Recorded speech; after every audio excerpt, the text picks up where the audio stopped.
hanya dalam ini Bapak Ibu yang berkaitan dengan mungkin Bapak Ibu ada yang tadi nanya gitu, Pak saya kesini kalau dikupas tentang sadar Allah sudah tadi dijelaskan secara gamblang oleh Pak Pur atau mencontohkannya dengan orang buta samping presiden tadi kan insya Allah mudah dipahami Pak Bu sangat gamblang tadi seperti itu toh, kesadaran seperti itu. Nah, terus itu contoh tentang makna kesadaran, nah sadar gitu seperti itu.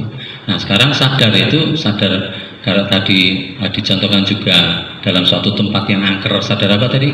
Sadar setan. Sadar gendruwo, sadar kuntil anak, baru kuntil anaknya takut, belum kuntil bapak, ya, kuntil mak, gitu.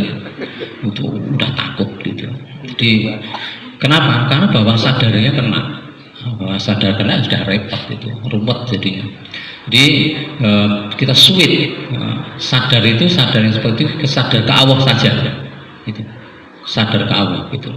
Nah makanya dengan ada satu cara amaliyah dzikir dengan mengulang-ulang lafal yang sama, hu Allah itu nanti secara tadi saya singgung sedikit, itu akan memberikan satu efek relaksasi juga. Makanya kenapa kok orang dzikir itu dengan satu lafal yang sama kok lama-lama malah ngantuk, ya nggak Pak? Nah kenapa? Ya karena terjadi satu kondisi relaksasi, rileks gitu loh. Terus mau tidur gampang, tidur itu gampang kalau tidak tahu caranya. Tidur kok sulit, terbayang-bayang zaman tiga nafas kok sama DNS kok tidur sulit. Wah berarti belum dasar apa sih? Tidur itu bisa langsung les gitu lah, sentak gitu loh. Itu bisa, itu namanya patrat tidur. Nah, itu beberapa banyaklah kaitan materi-materi yang kalau kita kupas, kalau kita amaliyahkan itu banyak sekali. Gitu. Dan insya Allah itu bisa sebagai hasanah ibadah kita, pembekalan kita hidup itu di dalam untuk ya tadi supaya hari ini lebih baik dari kemarin. Kemarin kita perasaan hidup kok ruwet, sulit. Nah, kalau sekarang masih sulit, ruwet gitu berarti tidak ada peningkatan gitu ya. Sekarang mau ruwet apa santai. Berarti udah ada peningkatan. Nah, kalau tidak ada peningkatan berarti. Bila Bapak Ibu itu tadi sekilas tentang saya biasanya itu pakai Pak Bu, pakai papan tulis bisa ya itu, agak kagok saya. Jadi tulis skemanya seperti ini, tapi nggak ada nggak apa-apa. Jadi kalau skemanya kelihatan statistik kelihatan itu kan tergambar gitu ya, kebiasaan saya. Nulis ya. Tanpa papan.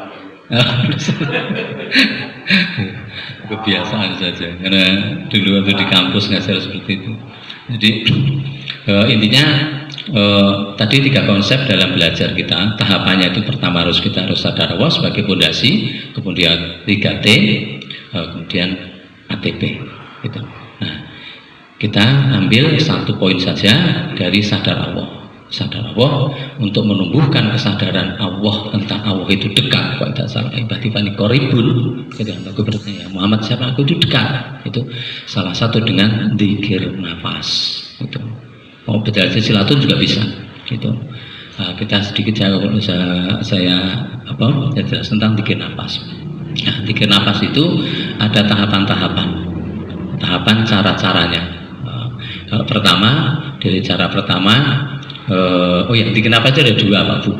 Sebelum saya ke teknik tata caranya, dzikir nafas itu ada 2 maksud saya itu gini. Sering ditanyakan, kadang salah persepsi jadi mananya jadi bingung juga gitu. Dzikir nafas itu tidak harus dengan duduk. Gitu. Jadi dibagi 2 itu dzikir nafas pertama dengan latihannya dengan duduk. Untuk apa? Untuk menggembelengkan diri supaya mudah menerapkan dalam kehidupan sehari-hari. Masak sambil goreng begini. Nah, di sini hidup Allah. Kosong. Nah, kalau kosong. Nah, itu enggak kosong Pak, enak malah. Nah, itu jadi hidup. Nah, itu apa seperti itu. Nah, jadi pertama bisa dengan kelihatan duduk, kedua diaplikasikan dalam kehidupan naik motor, di sini tetap hidup gitu loh, tetap hidup hatinya batin, dikir dengan hu Allah, sederhana, cuman gitu saja gitu loh. Nah itu pada dasarnya bagi dua, jadi dikir itu harus duduk aja, di aktivitas harus diterapkan gitu, dan itu sangat berefek. Nah, tapi jangan percaya saya sebelum buktikan sendiri gitu. Misalkan begini ya, sebelum kita tenis gitu, naik motor jarak dari sini 1 kilo, dikir gitu, hidupkan hati kita itu, dikir terus Allah, pelan gitu. Apa yang terjadi? Lah tenang gitu. Saya ngerokok dulu ini ahli smoke, ahli hisap itu.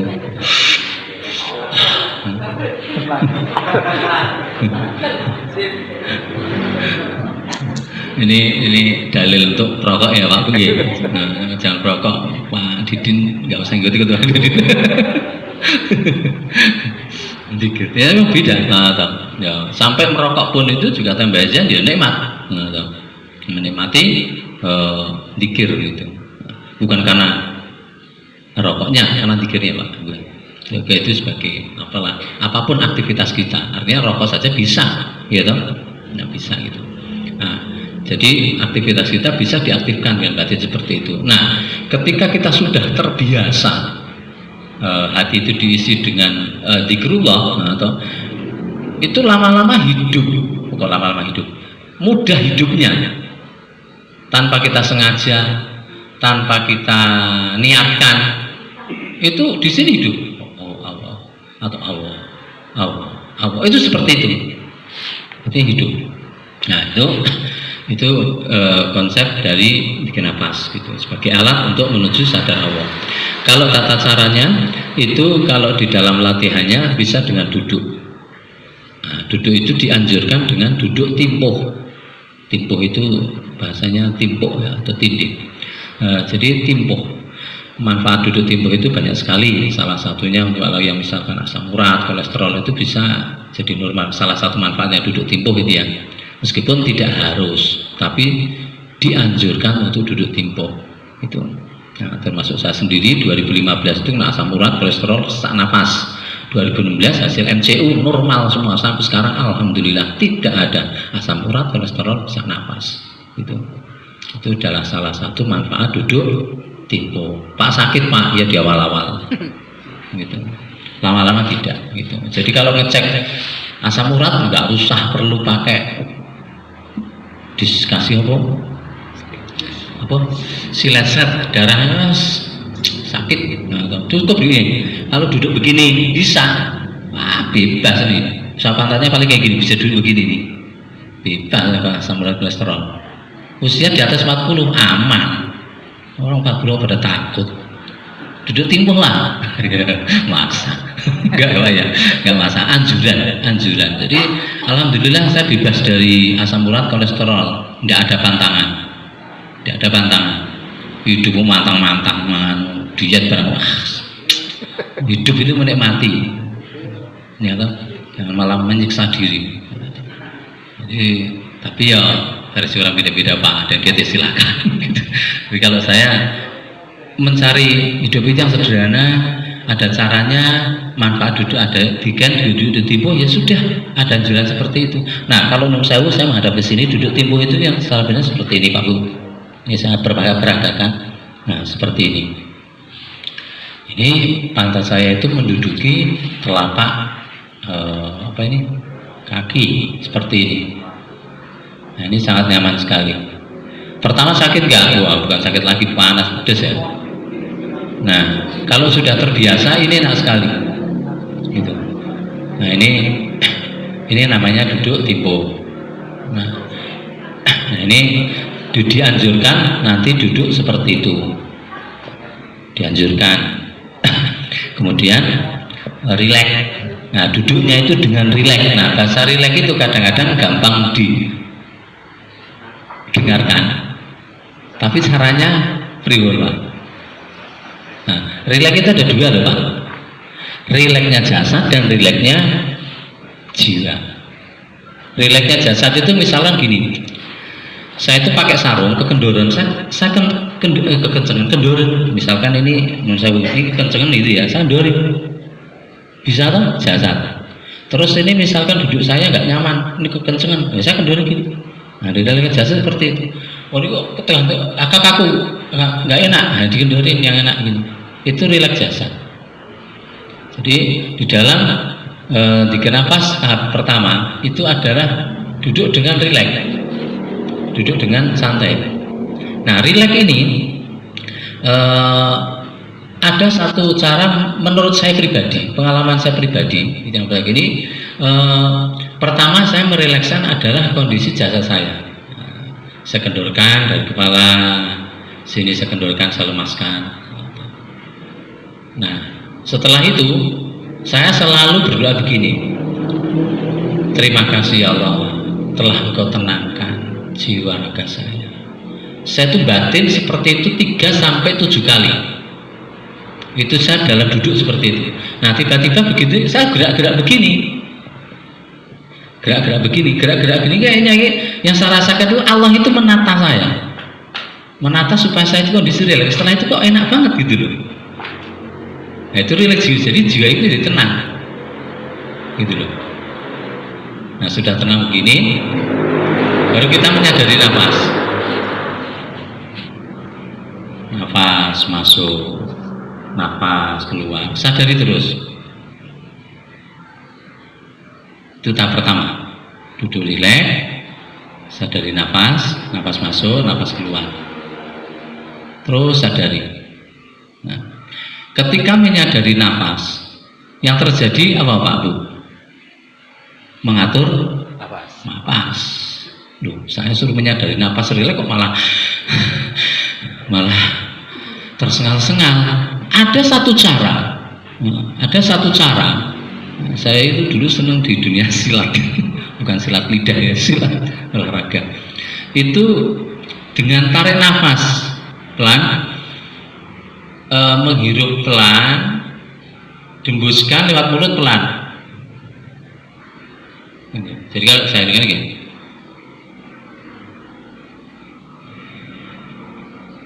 nah itu tiba-tiba nafas kita itu jadi nyantai, jadi nyaman. Itu kalau ketika kita latihan merasa menyadari nafas, tiba-tiba malah yang terjadi mengatur nafas.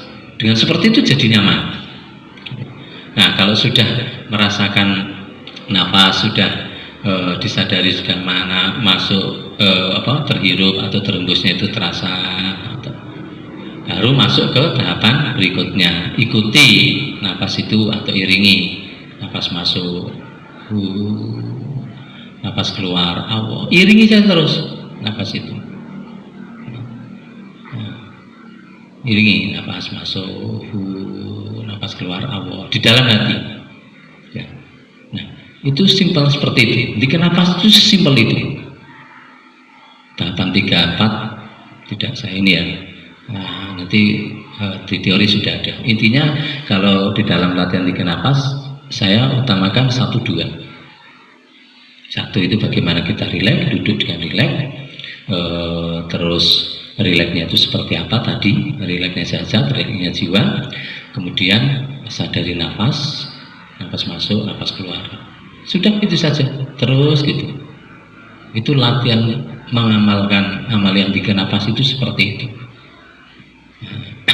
Nanti ketika kita sudah seperti itu, mengikuti atau di awal-awal umumnya di awal-awal ketika mengikuti nafas itu kayak ketarik. Itu di awal-awal umumnya seperti itu. Kenapa? Karena jiwa kita itu mendekat ke Allah, jasad itu mengikuti jiwa. Ketika jiwa kita itu mendekat ke Allah, maka kita itu jasad kayak kesedot, kayak ketarik gitu. Terus ketika kita itu menyebut asma Allah, Allah dengan nafas terembus terus melafalkan Allah, itu jiwa kita kan pasrah. Makanya di awal-awal latihan 3 nafas itu ada semacam dorongan, kayak kita itu sujud, kayak didorong gitu. Kalau di awal-awal gitu saja tidak apa-apa. Nanti semakin sering kita latih, nanti akan semakin lembut. Jadi duduk itu udah tenang begini, hanya jiwa saja yang terus meluncur, terus mendekat pasrah. pasrah terus seperti itu. Kalau di awal-awal ya kayak gini osdot gitu, kayak mau jekang gitu, seperti itu umumnya. Dan itu kadang-kadang menjadikan kok seperti ini, kok kaget gitu. Ada yang takut, nggak usah takut, nggak apa-apa itu. Itu awal-awal. Nah, makanya terus kenapa Pak Bu? Kita itu setelah mengamalkan beberapa amaliyah contoh zikir itu ada suatu perubahan. Ada suatu perubahan. Misalkan apa? Ada kayak kehidupan lebih tenang. Misalkan seperti itu. Nah, sebetulnya dibuka di kitab Risalatul Busairah karangan Imam Al-Qusairi gitu. Itu sebetulnya itu sangat valid itu di dalam konteks apalah ya, secara hitung-hitungannya begini. Usia 4 bulan kita dulu dilahirkan, sebelum lahir itu 4 bulan itu bukan roh, ya toh? Dihitungkan roh itu sudah diberikan apa ya? Di sini kebaikan, kejelekan, husnudon, suudon, pemarah, dengki, pemurah dan sebagainya itu sudah ada, diinstal bahasanya di sini. Nah, dalam proses perjalanan waktu itu kadang didominasi apa? Perbuatan baik apa jelek? Khatir malaikat setan itu. Ketika didominasi oleh perbuatan baik, makanya orang itu cenderung akan melakukan hal-hal yang baik. Kalau di dalam wilayah khatir malakinya itu baik banyak. Khatir malaki itu wilayah kebaikannya itu lebih didominasi banyak, makanya lebih cenderung untuk berbuat hal-hal yang baik. Tetapi kalau didominasi oleh hal-hal yang negatif, hal-hal yang jelek, itu maka kecenderungan perbuatannya itu ya hal-hal yang jelek.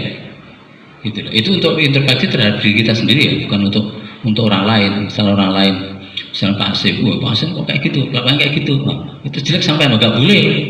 Itu untuk saya sendiri, Pak Asif untuk Pak Asif sendiri gitu. Itu interpretasi. Jadi kita tahu, makanya supaya memupuk itu bagaimana? Salah satunya bisa dengan amaliyah memperbanyak zikir. Kalau di Al-Quran ya ladina amanu dzikron kasiron. Hai orang-orang beriman, berzikirlah kamu sebanyak-banyaknya zikir. Itu ada. Kenapa kok banyak zikir? Itu akan memberikan hal-hal yang baik, terus mengisi hal yang baik. Ketika hal yang baik itu, maka akan memberikan satu efek. Keluarnya itu outputnya jadi baik gitu. Banyak sholawat, banyak tadarus, itu memberikan hal-hal yang baik gitu. Makanya kenapa ke orang-orang yang sering ibadah itu perilakunya banyak hal yang didominasi berbuat baik. Tapi kalau orang yang jarang ibadah, kenapa perilakunya banyak yang negatif? Maling, korupsi, pokoknya nggak bagus-bagus gitu. Bahkan minum-minum aja bangga gitu loh. Karena didominasi oleh unsur-unsur negatif gitu loh. Nah, posisi DN ini adalah untuk memberikan subsidi ke posisi ke wilayah yang baik gitu. Makanya kenapa ke orang banyak zikir itu jadi ada suatu perubahan ya memang seperti itu gitu. Itu Pak Ibu sedikit ulasan tentang manfaat atau tata cara dalam zikir nafas. Monggo kita untuk ini mungkin ada yang sudah sudah tahu, kadang-kadang ada yang juga belum tahu, tetap belajar, kita belajar bersama. Yang belum pernah, nanti kita sama-sama belajar. Mungkin pertama Bapak Ibu coba kita latihan duduk monggo. Mungkin minta tolong Bu Iin yang ibu-ibu bagaimana duduknya, barangkali perlu dijelaskan Bu Iin. Yang bapak monggo yang duduk dibantu Pak Pitoyo duduknya, nanti Pak Pitoyo muter sedikit sambil melihat Bu Iin, muter sedikit Bu Iin. Di belakangnya dikasih tahu judulnya, ditanyakan nyaman tidak gitu. Nah, jenengan lihat ke sana Bu, melihat ibu-ibu.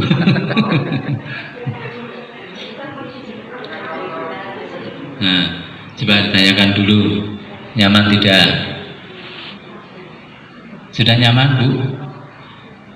Pertama, kalau nggak nyaman, nggak apa-apa. Wah, saya kan sudah tua. Wah, kalau bicara tua, di Cilengsi itu 90 tahun, Mbak Isni itu duduknya di terus.